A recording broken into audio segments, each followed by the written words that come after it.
let's move on then to Convoy and Smokey and the Bandit. That's not a very well written thing.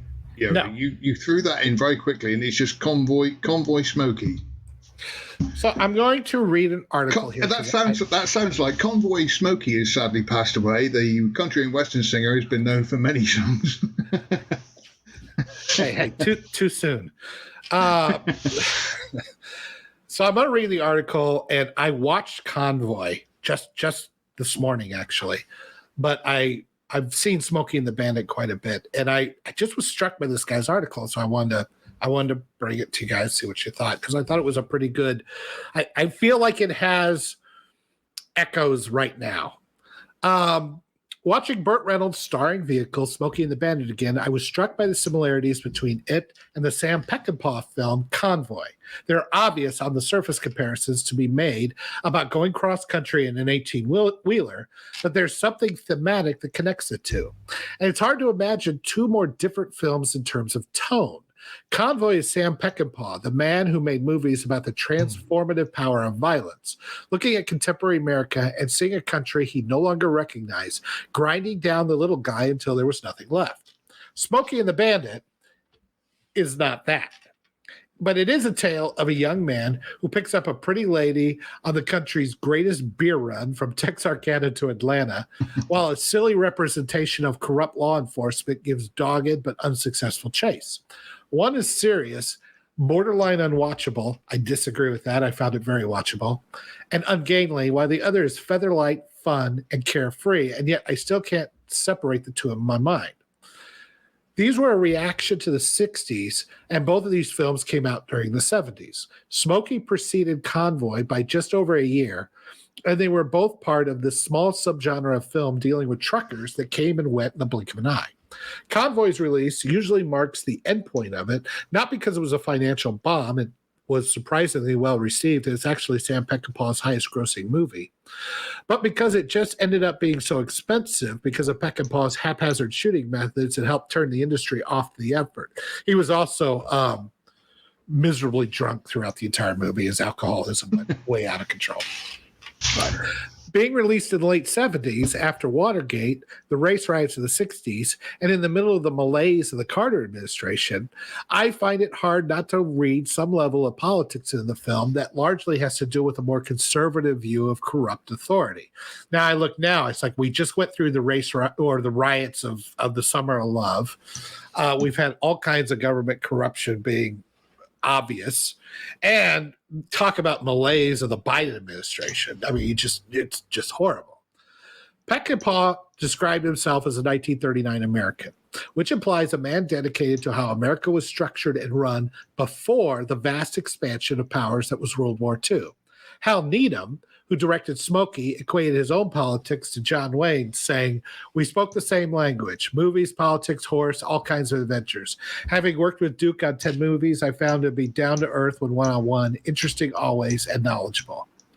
These seem to be two film directors edging towards a more conventional view of America in the middle of a vast social change. And both Smokey and Convoy feel like men trying to find their ways in the world. After a decade of what seemed like societal collapse to some, while the late 70s started the process into malaise, there's a tangible desire to break off the busyness of the world and be on one's own.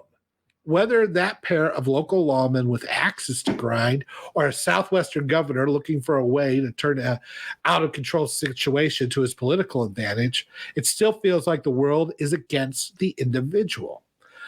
What did belief in the man, capital M, do for men like Martin Rubber Duck Penwald or Bo the Bandit Darville? It created a man who would sooner go after a guy just trying to make a living over anything else. And there's a lot more here, but I feel like that's exactly what's happening now. I mean, if you as an individual these days don't feel just completely put upon by those in power and that everybody's trying to use you for your own gain, if you don't feel the malaise, I mean, I feel like this is the cycle repeating. And that these two movies were kind of the antithesis of that. It's like, I just want to bring beer to Atlanta. Why is beer illegal? Why do I have to, do all this just to get somebody some beer? Why can't I just drive my truck without getting some tin pot sheriff with a god complex screwing with me and beating up my friends. And the only way to do it is to leave. But all the people that I've left to are using me to their own advantage. Well, Jesus. I mean, you say about us as mere mortals being put upon. I must admit that we've had this whole man. Yeah, I mean, but we've had this recently, this tragedy of the whole Titanic thing, and in the back of my mind, at first when it came on because we had it on our local on our BBC News, it was everywhere.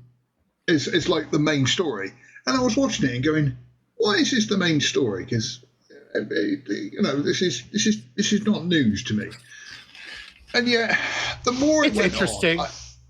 Well, it's interesting. That's not to me. Anyway, but with it, the more it went on, the more I kept thinking to myself, are they trying to sort of get billionaires to have like a sympathy vote with us, the common man? Because what was weird was it was sort of saying, 5 billion, or these billionaires were trapped on this submarine and blah, blah, blah, blah.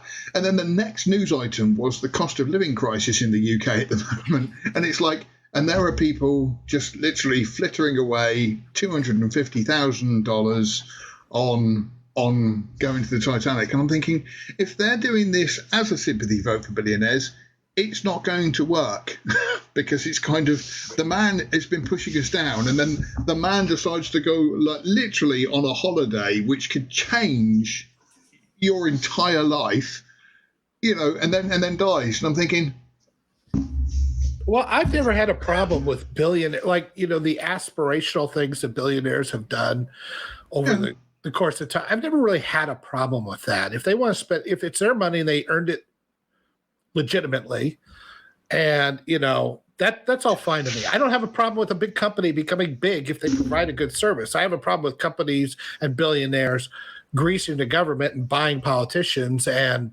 to everybody else's detriment so they can stay in power. That's where I draw the line. But yeah, I had a problem with people that were really cheering the deaths of these people. But that's just mind-boggling to me. It's like, why would you want them to die? That doesn't make any sense to me. The other part of it, though, I think there's some. Yeah, I didn't want them to die. I don't wish that upon anybody. But it is just kind of, like I say, the way the press will portraying it over here is like, we should sympathise with these poor people who are going to lose their lives. And it's kind of, if I had £200,000, I wouldn't be spending it on risking my life to just have a holiday like that. I would choose it. I would use it to change my life and maybe buy a house. And like I say, for me, it was kind of like a sympathy vote that they were just trying to sort of say, billionaires aren't too bad. I mean, it depends on what you watched. I guess my biggest problem with him was the arrogance and the woke. He had woke nonsense. Like, well, we don't want these. When you try to find people that really have a lot of sub experience, all you can find are 50-year-old white guys, and that's not inspirational. It's like it's not inspirational to implode on the bottom of the ocean either, buddy. But whatever. So I think there's plenty of criticism to be had by the way he was running this thing, but in the end, I mean, I don't know, 5 people had died. That's a horrible way to go. But no, apparently they died instantaneously. So I don't know. I hope so. Hope they didn't even see it coming. But I think getting back to this article that I read, this Convoy and Smokey and all that, it just felt like, right now as a common man, and I think everybody's felt this to one extent or another, you don't have a lot of power in your life, and that everything is set up to manipulate you. The social media is certainly set up that way. Oh yeah. The propaganda, the news, Hollywood has obviously injected all this politics in all our movies. It's done to basically manipulate us, and all we're supposed to be doing is fighting each other so that they can still lap in the money. I think that was just as much true then as it is now, and I think it's still happening. And I just, you look at the past and you see the present. Weird. It is funny how a lot of movies do represent, obviously, when they were made. And funny, in some respects, pandering to the time that they were made as well. We're seeing it particularly at the moment, how they are pandering to racism and sexism and everything else, and putting, women forward and actors of colour forward and all this kind of thing, just to sort of supplicate the masses. It's always happened in the past, though. with movies. I think, like I say, they've always kind of been a victim of the politics of the time. Yeah, I mean, I think that then it comes down to what's the. I mean, not all propaganda is terrible propaganda. You know, if the propaganda is we need free speech, we need people to have the freedom to do what they choose, and this is what that movie is trying to tell us. We don't need big. I mean, you could say RoboCop was propaganda against big corporations. Mm. I mean, yeah, I'm fine with that because the value. We have to look at the value, the underlying foundational values. Is this a good value or a bad value? I think that. Encouraging children to take puberty blockers and cut off their own junk is a bad value. So that's bad propaganda. But, say it as you want. Peckinpah was a little bit more overt in Convoy, obviously, than Needham was in Smokey and the Bandit, but they both kind of have that underlying theme. And I think it's the reason why the original Smokey and the Bandit, because it has that underlying theme going on, and it was well made and well produced and everything, that it did really well, where all the sequels, they kind of weren't able to grasp that, and the other sequels sucked. So it's one of those problems that sometimes a movie is made as a form of art or protest or whatever it is, and then when people pick up and run with the rest of them, it is just kind of like, no, it's a funny car chasing convoy, and it's like, no, you've missed the point of what the sequel should actually be about. I think probably in some respects Saw is like that. How it was making people pay for the crimes that they've done, and then the rest of them were just it's torture porn. Torture porn is a fun thing in this, and it just kind of lost their ways a little bit with them. Thank you for watching this excerpt from Outpost Frequencies. Tune in live every Sunday at noon Central Time or 6 o'clock UK time. And also, remember to come to lastmovieoutpost.com for all your latest in movie news, streaming news, and everything cool about film. We are the cool news now. Thank you for watching, and we'll see you on the next stream.